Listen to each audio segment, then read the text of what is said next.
جو قربانی کے بڑے جانوروں میں حصہ ڈالتے ہیں ان کے لیے احتیاط بہت ضروری ہے۔ دیکھا جائے گا ساتھ شراکت دار کون ہے، اگر بد مذہب ہے تو پھر آپ کی قربانی نہیں ہوگی۔ وہابی کے ساتھ مشترکہ قربانی کرنا کیا؟ بالکل ناجائز ہے وہابی کے ساتھ مشترکہ قربانی کرنا، کیونکہ میں نے ابھی بتایا کہ کافر ایک اصلی ہوتی ہے اور ایک کیا ہے، مرتد ہوتا ہے، اور بالاتفاق علماء کا یہ فیصلہ ہے کہ وہابی مرتد ہے، تو لہٰذا مرتد کے ساتھ اگر مشترکہ قربانی کر رہے ہیں تو بالکل حرام ہے اور ناجائز ہے، اس کا ذبیحہ حرام ہے، جو شخص وہ گوشت کھا رہا ہے وہ بھی حرام کھا رہا ہے، اور جو شخص وہ مشترکہ کے ساتھ کر رہا ہے وہ تمام چیزیں حرام کر رہا ہے، اور جو جان بوجھ کر ایسا کر رہا ہے تو وہ شخص کافر ہے، اس کو توبہ علی الاعلان کرنا ضروری ہے، کلمہ پڑھنا ضروری ہے، واللہ و رسولہ عالم۔ گائے، بیل، بھینس، بھینسا، اونٹ، اونٹنی، اس میں 7 آدمی شریک ہو سکتے ہیں، لیکن یہ ضروری ہے کہ شریک ہونے والوں میں سے کوئی ایک بندہ بھی کافر اور مشرک نہ ہو۔ اگر ایک بندہ بھی کافر یا مشرک ہوگا تو باقی سب کی قربانی ضائع ہو جائے گی۔ اس کا بہت زیادہ اہتمام کریں کہ قربانی میں صحیح العقیدہ بندے کو شامل فرمائیں، بد عقیدہ بندے کو قربانی میں شریک نہ کریں، اس کا بہت خیال کریں۔ جو بندہ مشرک ہے، جو قبروں پہ سجدے کرتا ہے، قبروں کا طواف کرتا ہے، رسول اللہ صلی اللہ علیہ وسلم کو نور من نور اللہ سمجھتا ہے، پیارے حبیب کو، باقی انبیاء کو، صحابہ کرام کو، اولیاء کو مشکلیں ٹالنے والا سمجھتا ہے، ان کو پکارتا ہے، کشتیوں میں بیٹھتا ہے تو بہاول حق بیڑا دھک، یاری والے پار لگانا، مولا علی مشکل کشا میری کشتی پار لگا دینا، یہ شرک اکبر کر رہا ہے۔ مشرک کا کوئی عمل اللہ قبول نہیں کرتا۔ پہلے شرک سے توبہ کیجئے، توحید کو تسلیم کیجئے۔ مشرک حج کرے تو برباد، مشرک قربانی کرے تو برباد، مشرک جہاد کرے تو برباد، مشرک صدقہ خیرات دے تو برباد۔ مشرک کا کوئی عمل اللہ قبول حالت شرک میں نہیں کرتا جب تک وہ شرک سے برات نہ کر لے۔ سوال یہ کہ اہل حدیث کا موقف ہے کہ اگر کوئی ایک بندہ بھی کلمہ گو مشرک گائے کے 7 حصوں میں شامل ہو جائے تو باقی 6 حصے مردود ہو جائیں گے۔ سیم یہی جذبات بریلوی حضرات ان کے بارے میں رکھتے ہیں کہ بد مذہب کی شمولیت سے باقیوں کی قربانی ضائع ہو جائے گی، تو آپ کا اس کے بارے میں کیا موقف ہے؟ اور قربانی کے احکام و مسائل پہ کوئی لیکچر ہو تو وہ بھی بتا دیں۔ قربانی کے احکام و مسائل پہ میرا ڈیٹیل لیکچر ہے، قربانی کا فلسفہ، اس کی اہمیت اور 17 فقہی احکام و مسائل، مسئلہ نمبر 52۔ آپ قربانی اور ساتھ انجینئر محمد علی مرزا لکھیں تو وہ آپ کے سامنے ویڈیو کھل کے آ جائے گی۔ قربانی سے ریلیٹڈ دنیا جہان کا کوئی مسئلہ تھا، چاہے وہ جدید تھا یا قدیم تھا، میں نے مینیجیبل فارم میں قرآن و سنت کے دلائل کے ساتھ اسے کور کیا۔ اب اس میں مزید ویلیو ایڈیشن کر دیا ہمارے غلام محی الدین بھائی نے، انہوں نے جو چینل بنایا ہوا ہے راہ ہدایت کے نام سے، اس پہ انہوں نے میری انہی ویڈیوز کے چھوٹے چھوٹے کلپ کاٹ کے اور باقاعدہ احادیث کے جے پی جیز بھی ڈسپلے کروا دی ہیں۔ جو میں نے صرف حدیثوں کے نمبر بتائے تھے، حدیثیں بیان کی تھیں، وہ انہوں نے انہی نمبر سے حدیثیں اٹھا کے ڈسپلے بھی کروا دی ہیں، اور وہ انشاءاللہ تعالیٰ کچھ کلپس اس کے اپلوڈ ہو چکے ہیں، ہو جائیں گے انشاءاللہ، تو وہ اویلیبل ہیں۔ اب آپ اس سوال کی طرف آ جائیں کہ یہ حقیقت بات ہے، آج کل آپ جمعے کے خطبوں میں جو ذرا دلیر ہیں وہ جمعے کے خطبے میں بھی بیان کر دیتے ہیں، اور ویسے نجی محفلوں میں تو یہ بات کرتے ہیں، یعنی اہل حدیث یہ بات کہتے نظر آئیں گے کہ اگر کسی بریلوی نے، دیوبندی نے، شیعہ نے بیچ میں حصہ ڈال دیا تو وہ کہتے ہیں چونکہ ہمارے نزدیک وہ کلمہ گو مشرک ہیں، تو مشرک کا تو کوئی عمل قبول نہیں ہوتا، لہٰذا باقی ساروں کی بھی قربانی ضائع جائے گی۔ اور بریلوی اس کے اگینسٹ جو ٹرمز استعمال کرتے ہیں وہ بد مذہب استعمال کرتے ہیں۔ وہ کہتے ہیں اگر کوئی بد مذہب، کوئی نجدی، کوئی گستاخ آپ کے گائے کے حصے میں شامل ہو گیا تو باقیوں کی بھی قربانی ضائع جائے گی۔ تو سر دیکھ لیں، دونوں طرف سیم جذبہ ہی پایا جاتا ہے، ٹھیک ہے نا، فرق تو کوئی نہیں، ایک بیماری ہے جو مختلف شکل میں نظر آ رہی ہے۔ تو یہ دونوں کی جذباتی ڈاکٹرائن ہے، اس کا ریلیجن کے ساتھ کوئی قطعاً لینا دینا کچھ نہیں ہے۔ اگر کوئی اتنا دلیر ہے نا تو یہ قربانی کے چکروں کو چھوڑ کے نا سب سے پہلے جو ہے وہ اسمبلی میں قرارداد لے کے آئی جائے، یا کئی سپریم کورٹ میں پٹیشن فائل کی جائے کہ اہل حدیث یہ پٹیشن فائل کریں کہ جی ہمارے نزدیک ہمارے علاوہ جتنے کلمہ گو ہیں، ان مشرک ہیں، ان کو اسلام سے باہر نکالیں اور صرف اہل حدیث کو مسلمان ڈکلیئر کیا جائے، اور جو باقی ہیں وہ اہل حدیث کے خلاف کر دیں۔ اور اہل حدیث سب سے پہلے تو یہ جرت کریں نا کہ سعودیہ والے جن کا ایجنڈا یہاں پہ وہ لانچ کر رہے ہوتے ہیں وہاں سے امداد لے کے، سب سے پہلے سعودیہ والوں کو اس کے اوپر کنونس کریں کہ جی ہمارے نزدیک بریلوی اور دیوبندی مشرک ہیں چونکہ تقلید کرتے ہیں اور تقلید شرک ہے، اور اہل حدیث جو اہل تشیع ہیں وہ بھی مشرک ہیں، تو لہٰذا ان کا حرم میں داخلہ بند کیا جائے، کیونکہ قرآن میں ہے کہ مشرک حرم میں داخل نہیں ہو سکتا۔ تو یہ ان کو اپنے بزرگوں کو تو منوا کے بتائیں، تو آپ کا کیا خیال ہے، منوا لیں گے وہ؟ اور ان کو ساتھ یہ بھی کہیں کہ آج تک آپ نے ان لوگوں کو حج اور عمرے پہ لا کے سعودی ایئر لائن کی جتنی کمائی کی ہے وہ بھی حرام ہے، کیونکہ آپ نے غلط کام کے اوپر معاونت کی ہے، کیونکہ مشرکین کو آپ لے کے آئے ہیں، اللہ کی نافرمانی کروائی ہے آپ نے۔ اللہ نے کہا تھا یہاں پہ مشرک کا داخلہ منع ہے اور آپ کرواتے رہیں، وہ آپ ساری کمائی بھی آپ کی حرام ہے۔ تو یہ اس طریقے سے کورالریز بنا کے کہاں تک بات جائے گی؟ تو ایسا کبھی بھی نہیں کوئی کرے گا۔ اس کی وجہ یہ ہے کہ ان کو بھی پتہ ہے کہ یہ عقیدے کی خرابیاں قطعاً کسی کو اسلام سے باہر نہیں نکالتی۔ آپ کسی کو بدعتی، کلمہ گو، مشرک، بد مذہب یا اس طرح کی اگر ادبی گالیاں دینا بھی چاہتے ہیں نا، اللہ کے فضل سے ابھی تک کسی کی جرت نہیں ہوئی کہ ایک دوسرے کو کافر کہے۔ پاکستان میں ایک جماعت آئی تھی، وہ اپنی موت خود مر گئی، جنہوں نے ٹائلٹس کے اندر بھی شیعہ کافر کے نعرے لگائے اور اس طرح کی چیزیں۔ آج خود ان کا اپنا مکتبہ فکر جو ہے وہ کانوں کو ہاتھ لگا رہے کہ یہ کیا مصیبت ہمارے اوپر مسلط ہوئی تھی۔ میں اکثر کہتا ہوں کہ دیوبند کا جنازہ نکل جاتا اگر تبلیغی جماعت نہ ہوتی۔ تبلیغی جماعت ایک ماڈریٹ راستے پہ چلی جس کی وجہ سے آج دیوبندیت بچ گئی ہے۔ ادروائز جس طریقے سے دیوبندیت ہائی جیک ہوئی تھی دہشت گرد تنظیموں کے ہاتھوں، جنہوں نے سنی شیعہ یہاں پہ اختلاف شروع کیا، اس کا اعلی کار نہ تو بریلوی بنے تھے نہ اہل حدیث بنے تھے، دیوبند کے لوگوں کو انہوں نے یوٹیلائز کیا۔ یہ سارا بیڑا غرق ہو جاتا اگر تبلیغی جماعت نہ ہوتی۔ تبلیغی جماعت نے کافی حد تک ان کی ساکھ کو بچایا۔ تو یہ بھی لوگ اب اپنی موت مر چکے ہیں، آپ کو پتہ ہے۔ اب تو صورتحال پاکستان میں اس وقت اس حوالے سے فضا جو ہے وہ کافی جو ہے وہ سازگار ہے، اللہ کا شکر ہے، ضرب عضب کے بعد یا یہ رد الفساد کے بعد۔ میں تو پرسنلی بہت خوش ہوں، اس کی وجہ ہے کہ ہمارے لیے تو بس اسٹیبلٹی نہیں تھی ان مولویوں کے، یعنی ان مگرمچھوں کے ہوتے ہوئے کہ ہم دعوت و تبلیغ کا کام کر سکتے، یہ فوراً چڑھ دوڑتے تھے۔ تو اللہ کا شکر ہے کہ اب سکون آ گیا۔ رہا یہ والا مسئلہ، تو اس میں آپ کو صحابہ کرام علیہم رضوان کا ایٹیچیوڈ آپ کے سامنے رکھ دیتا ہوں، آپ خود فیصلہ کر لیں کہ یہ لوگ اگر صحابہ کرام کے دور میں ہوتے تو صحابہ کرام ان کے ساتھ کیا سلوک کرتے، جو ایک دوسرے کے اوپر اس طریقے سے فتوے لگا کے علمی اختلاف کو اس نہج کے اوپر لے کے جا رہے ہیں۔ وہ کہہ رہے ہیں قربانی میں حصہ ڈالا تو باقیوں کی قربانی ضائع جائے گی۔ یہ وہ کیوں کہہ رہے ہوتے ہیں؟ اس لیے کہ وہ ان کو کافر سمجھ رہے ہیں۔ اگر وہ مسلمان سمجھ رہے ہوں تو یہ نہ کہیں، ویسے آپ پوچھیں گے نا تو وہ کہیں گے نہیں ہم کافر تو نہیں کہتے ہیں، ہم تو کہتے ہیں گمراہ ہیں۔ تو میں نے اس کے اوپر کہا نہ، ایسے نہیں، آپ یہ لکھو کہ ہمارے علاوہ جتنے فرقے ہیں نا، گمراہ ہیں، بد مذہب ہیں، بدعتی ہیں، گستاخ ہیں، سب کچھ ہیں، لیکن ہمارے مسلمان بھائی ہیں، دوزخ میں جائیں گے، ایک نہ ایک دن عذاب بھگت کے اللہ تعالیٰ ان کو جنت میں لے ہی جائے گا، چونکہ کلمہ تو انہوں نے پڑھا ہوا ہے۔ یہ کوئی اہل حدیث عالم آپ کو بریلوی، دیوبندی، شیعہ کے بارے میں نہیں لکھ کے دے گا۔ کوئی بریلوی عالم ریناؤنڈ ایمی کاغذی قسم کا بریلوی عالم نہیں یہ بات آپ کو شیعہ، اہل حدیث اور دیوبند کے بارے میں نہیں لکھ کے دے گا، اور کوئی دیوبندی آپ کو شیعہ، بریلوی یا اہل حدیث کے بارے میں لکھ کے دینے کے لیے تیار نہیں ہوگا۔ اگر آپ کہیں جی میں طارق جمیل صاحب سے جا کے لکھوا کے لے آتا ہوں، تو سر طارق جمیل صاحب حفظہ اللہ تعالیٰ تو خود ان کے ڈسے ہوئے ہیں، ان کو آپ دیوبندیت کے پلیٹ فارم پہ لگانا تو زیادتی والی بات ہے۔ وہ تو خود دیوبندیوں نے، آپ کو پتہ ہے سوشل میڈیا کے اوپر ان کے خلاف کس طرح کمپین چلائی ہوئی ہے، تو وہ ان کو ریناؤنڈ عالم کے طور پر یعنی مانتے ہی نہیں ہیں۔ ان کا کہنا نہ کہنا تو برابر ہے، ریناؤنڈ عالم کوئی بھی نہیں لکھ کے دے گا۔ تو یہ اندر خانے تکفیر کر رہے ہیں، وہ منافقت کی انتہا ہے، کافر کہہ بھی نہیں رہے لیکن مان رہے ہیں۔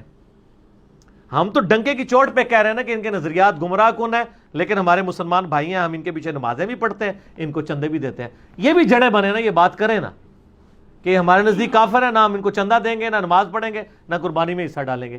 کافر کا لفظ نہیں بولتے ہیں، اپنی پبلک کو یہ کہانیاں کرواتے رہتے ہیں۔ اور انہی علماء کے پاس جب آپ جا کے چندہ، انہوں نے کبھی کسی چندہ باکس کے بعد لکھا ہے کہ یہاں دوسرے فرقے کا بندہ پیسے نہیں ڈال سکتا مسجد میں؟ لکھنا چاہیے نا۔ یا آپ چٹ کٹوانے کے لیے جاتے ہیں تو آپ سے پوچھتے ہیں آپ کا مسلک کون سا ہے، چیک کرنا ہے، آپ 10 لاکھ روپے لے کے چلے جائیں، ساروں کی توحید اور عشق رسول باہر آ جائے گا۔ ساڈے کول تو پھر اس طرح نہیں گلاں دینا، کیوں؟ کیونکہ نہ میں وہابی نہ میں بابی، میں ہوں مسلم علمی کتابی۔ تو یہ ایسا ہی ہوگا، ان کا سارا عشق باہر آ جائے گا، ان کی ساری توحید باہر آ جائے گی۔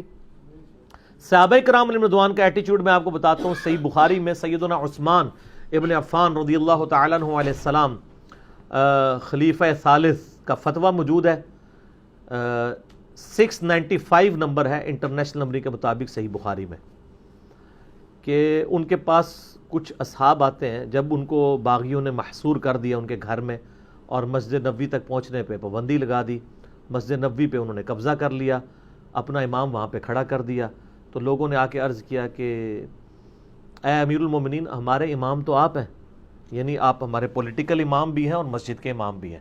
یہ تو آج کل ہوتا ہے نا کہ امام مسجد لادا ہوتا ہے اور وہ لیڈر لادا ہوتا ہے، جبکہ مسجد کے اوپر فتنوں کے امام کا قبضہ ہے اور وہ ہمیں نمازیں پڑھاتا ہے، ہمیں خدشہ ہے کہ ہم اس کے پیچھے نماز پڑھ کے گنہگار ہی نہ ہو جائیں۔ تو سیدنا عثمان جو سب سے زیادہ افیکٹو تھے اس کی وجہ سے، محصور وہ ہوئے تھے، ٹھیک ہے جی، تکلیف وہ گزار رہے تھے، تو ان کو تو فوراً غصہ نکالنا چاہیے تھا، ہاں جی بالکل نماز نہ پڑھو نہ پیچھے۔ تو انہوں نے کہا نماز ہی مسلمانوں میں ایک نیکی کا کام ہے، نیکی کے کاموں میں ان کا ساتھ دو، برائی میں ان سے الگ رہو۔ یعنی سب سے زیادہ جس شخص کی خلافت سٹیک پہ لگی ہے، جس کی آپ سمجھ لیں جو ہے وہ عزت سٹیک کے اوپر لگی ہوئی ہے، جان سٹیک کے اوپر لگی ہے، وہ گڈ جیسچر دے رہا ہے کہ یہ ہے میرے مخالف ہیں لیکن مسلمان ہے، ٹھیک ہے وہ خلیفہ راشد کے خلاف بغاوت کر کے بدعتی ہوئے ہیں لیکن نماز ہوگی ان کے پیچھے۔ آپ لوگ ہوتے تو آپ حضرت عثمان سے اختلاف کرتے کہ سر آپ یہ کہ نہ نماز ہوگی اور نہ آندہ قربانی میں ان کا حصہ ڈالا جائے بیچ میں، یہی کہنا تھا نا آپ نے۔ اچھا، امام بخاری نے اس میں باب پتہ کیا باندھا ہے؟ باغی اور بدعتی کے پیچھے نماز پڑھنے کا حکم، یعنی امام بخاری نے رزلٹ نکالا ہے کہ باغی اور بدعتی کے پیچھے نماز ہو جائے گی، ٹھیک ہے۔ اور یہاں آپ کو کہتے ہیں بد مذہب کا حصہ نہ ڈالیں، وہ کہتا ہے جی کلمہ کو مشرک کا حصہ نہ ڈالیں، یہ صحابہ کرام کا ایٹیچیوڈ ہے۔ اس سے سٹیپ آگے چلے جائیں سیدنا عبداللہ بن عمر رضی اللہ تعالیٰ عنہ کے بارے میں۔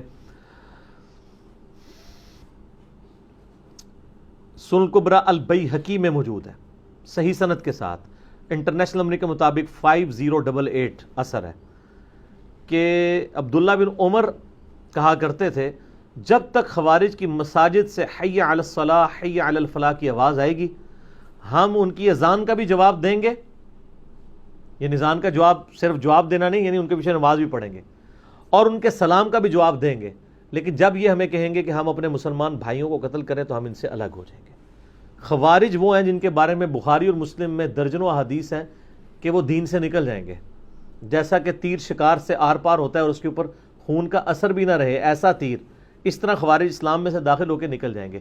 لیکن صحابہ کرام نے نبی علیہ السلام کے واضح فرامین کی بھی تعویل کی، خوارج کو کافر نہیں کہا۔ نکلنے سے مراد انہوں نے کہا کہ امت کی مین سٹریم کو چھوڑ کے وہ الگ ہوئے، چونکہ وہ اللہ کو مان رہے ہیں، رسول کو مان رہے ہیں، آخرت کو مان رہے ہیں، ہمارے قبلے کی طرف منہ کر کے نماز پڑھ رہے ہیں، اسی قرآن کو مان رہے ہیں، یہ ساری چیزیں وہ دیکھتے ہوئے صحابہ کی یہ جرت نہیں ہوئی کہ وہ خوارج کو کافر کہیں، حالانکہ ان کے پاس دلیل موجود تھی نبی علیہ السلام کی حدیث، اور اس سے بھی بڑھ کر جو صحیح مسلم کے اندر حدیث ہے جو کسی مسلمان کو کافر کہے تو کفر اس کی طرف لوٹ آئے گا اگر وہ کافر نہ ہوا۔ خوارج تو اعلانیہ طور پر صحابہ کو کافر کہتے تھے، اس کے باوجود صحابہ کرام اس کو دلیل تو بنا سکتے تھے نا کہ چونکہ ہمیں کافر کہتے ہیں اور ہم تو ہیں صحابہ لہذا یہ کافر ہو گئے۔ تو آپ 1400 سال بعد جن باتوں کے اوپر جھگڑ رہے ہیں، صحابہ کرام کی عصمت کے نام کے اوپر آپ مسلمانوں کا قتل عام کر رہے ہیں، لوگوں کے اوپر کفر و شرک کے فتوے لگا رہے ہیں، وہ صحابہ جب زندہ تھے ان کے منہ کے اوپر جن لوگوں نے ان کو کافر کہا نا، صحابہ نے تو ان کو بھی کافر نہیں کہا۔ تو آج اگر صحابہ کے بارے میں کوئی بد زبانی کرتا ہے تو آپ اس بنیاد پہ ان پہ کفر کا فتویٰ لگائیں گے؟ نہیں، آپ ان کی اصلاح کی کوشش کریں گے۔ کفر نام ہے اللہ، رسول، آخرت، قرآن کے انکار کا۔ جب آپ کسی کو اسلام میں داخل کرتے ہیں تو کیا اسے لا الہ الا اللہ محمد رسول اللہ کے ساتھ ابو بکر ولی اللہ، عمر ولی اللہ، عثمان ولی اللہ، علی ولی اللہ پڑھاتے ہیں؟ جن کے بارے میں مشہور ہے ان سے بھی پوچھ رہے ہیں، وہ بھی کہتے ہیں ہم نہیں پڑھاتے، یہ تو ہمارا نعرہ ہے۔ جیسے آپ کہتے ہیں خلافت راشدہ حق چار یار، ہم علی ولی اللہ کہتے ہیں، یہ ہمارے کلمے کا حصہ نہیں، نماز میں ان کا بھی کوئی نہیں پڑھا جاتا۔ تو اسلام میں داخل کرنے کے لیے جن چیزوں کا اقرار ضروری ہے نا، اسلام سے نکالنے کے لیے بھی انہی چیزوں کا انکار ضروری ہے۔ شخصیات کے انکار سے کوئی شخص اسلام سے باہر نہیں نکلتا،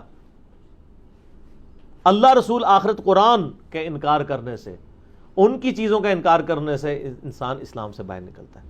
لہٰذا یہ جتنے بھی مکاتب فکر ہیں اہل سنت کے، جتنے بھی مکاتب فکر ہیں، حنفی، شافعی، مالکی، حنبلی یا بریلوی، دیوبندی، اہل حدیث یا اہل تشیع میں بھی اثنا عشری ہوں، زیدیہ ہوں، یہ سب کے سب مسلمان ہیں۔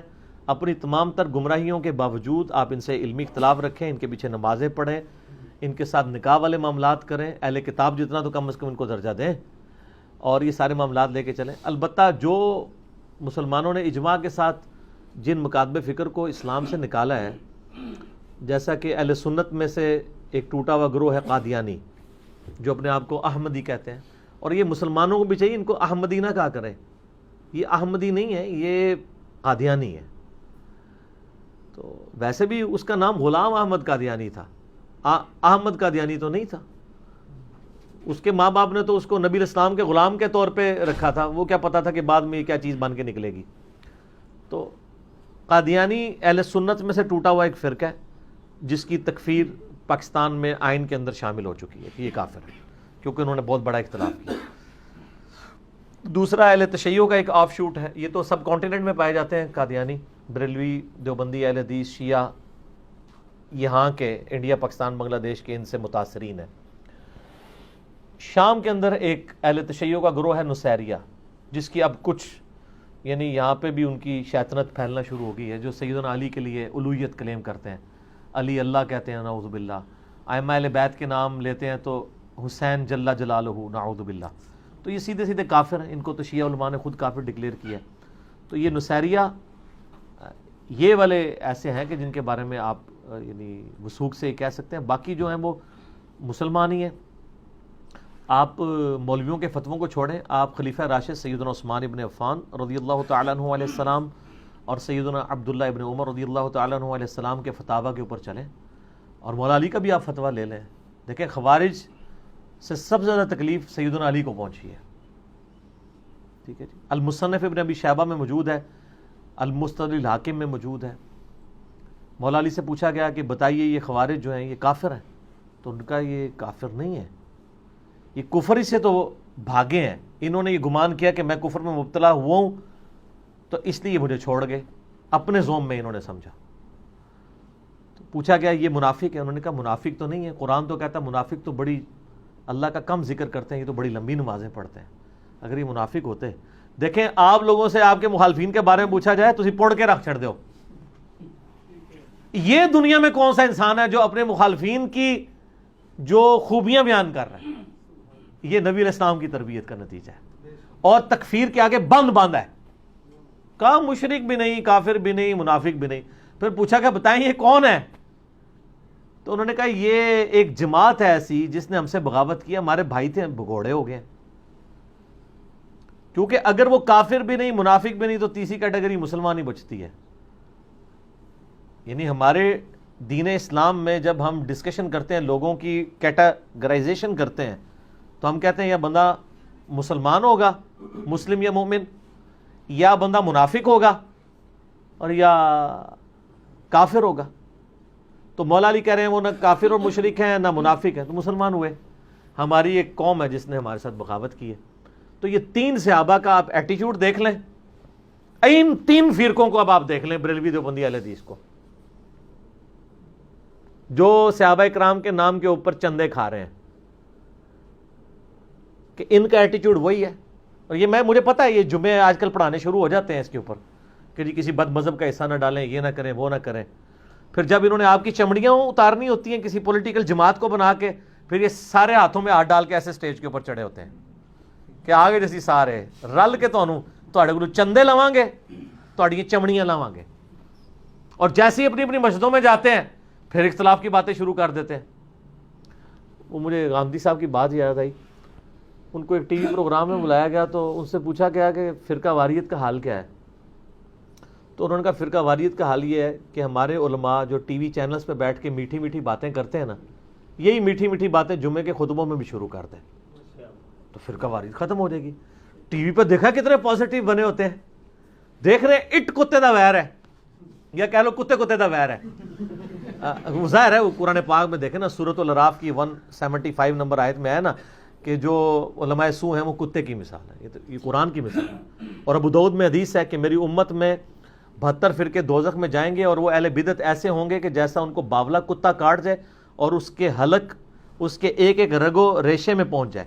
نبی علیہ السلام بھی کتا کہہ رہے ہیں۔ تو میں یہ کہتا ہوں کہ یہ باولا کتا کاٹنے سے جو مسلمانوں میں فرقے پیدا ہوں گے، یہ کوئی ہاکی کا پلیئر کتا کاٹا ہوگا، یا کوئی اسکواش کا پلیئر، یا کوئی کرکٹ کا پلیئر کاٹا ہوگا، یا کوئی پولیٹیشین کاٹا ہوگا، یا مولوی کاٹا ہوگا۔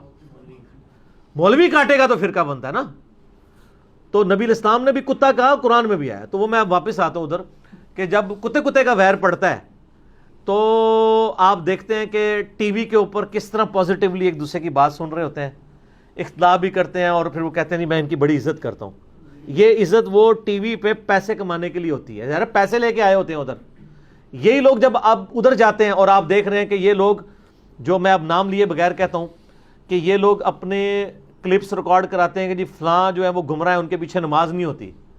جب رمضان کی نشریات آتی ہے تو وہی مولوی آپ کو انہی کے پیچھے کھڑے ہو کے نماز پڑھتا ہوا نظر آتا ہے۔ تو سر پھر ان کا قبلہ اور کعبہ تو پھر پیسہ ہے نا۔ اگر یہ اتنے سخت ہیں اس معاملے میں تو پھر قائم رہے نا ٹی وی چینل پہ۔ میں اگر آگے پڑھتا ہوں تو میں تو ویسے ہی قائل ہوں، میں ابھی بھی پڑھ رہا ہوں۔ ہمارے ساتھ جتنے لوگ اللہ کے لیے اٹیچ ہیں تو وہ تو نماز پڑھتے ہیں، ہم منافقت تو نہیں کرتے۔ لیکن یہ لوگ کیا کرتے ہیں، ویسے اپنی پبلک میں اور بات کرتے ہیں، جب ٹی وی کے اوپر آتے ہیں تو ایک دوسرے کے پیچھے نمازیں بھی پڑھتے ہیں۔ تو وہاں کہا کریں کہ ہم جو کچھ کرتے رہے کہانیاں کرواتے رہے،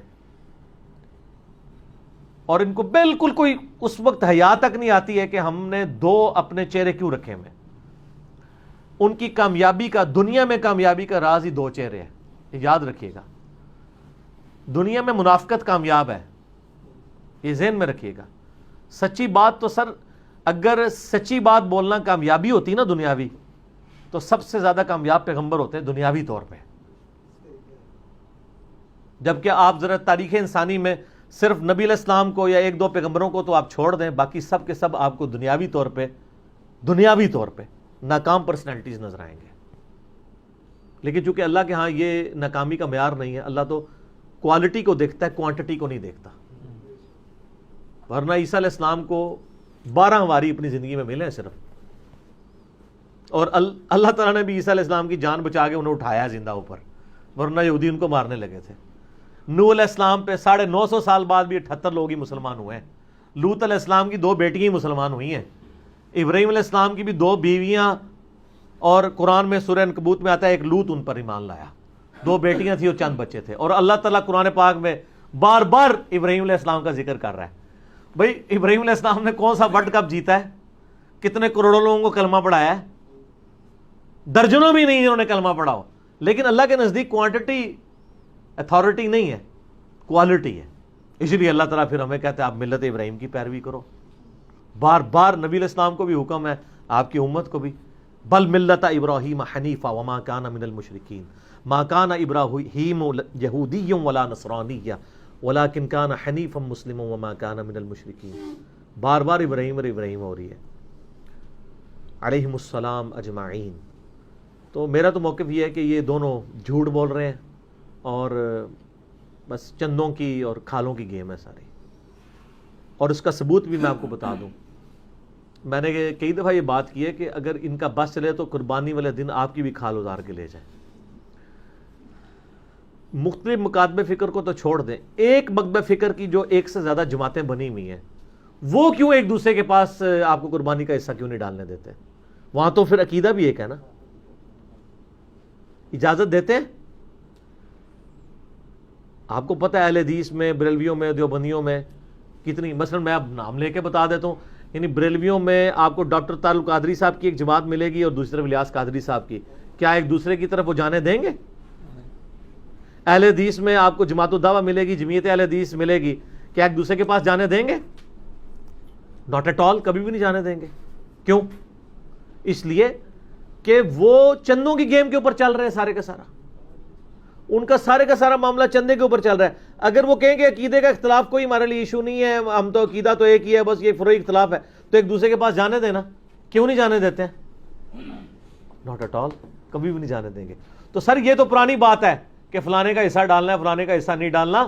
اللہ کے بندو، یہ تو ایک مکتب فکر میں آپس میں اتنے پھوٹ پڑی ہوئی ہے۔ تو ہمارے پاس تو پھر اس طرح کی سچی باتیں ہیں، چاہے کسی کو بری لگیں، لیکن یہ ریالٹی ہے۔ اور یہ میں نے آ کے ان میں کو پھوٹ نہیں ڈلوائی ہے, میرے سے پہلے کی ڈلی ہوئی تھی, میں تو صرف آپ کو بتا رہا ہوں کہ یہ آپ کو کہانیاں کروا رہے ہیں. تو ان کو برا لگتا ہے کہ یہ ہائی لائٹ ہمیں کرتا ہے. دیوبندیوں میں بھی آ جائیں آپ, حیاتی اجازت دیں گے کہ مماتیوں کے پاس حصہ ڈالیں, اور مماتی کہیں گے حیاتیوں کے پاس ڈالیں؟ کبھی بھی نہیں. شیعہ میں بھی آپ دیکھ لیں 2 پارٹیاں ہیں, ایک علماء کا طبقہ ہے, ایک ذاکرین کا ہے. اسی طرح ہی ان کی تفریق ہوئی ہوئی ہے.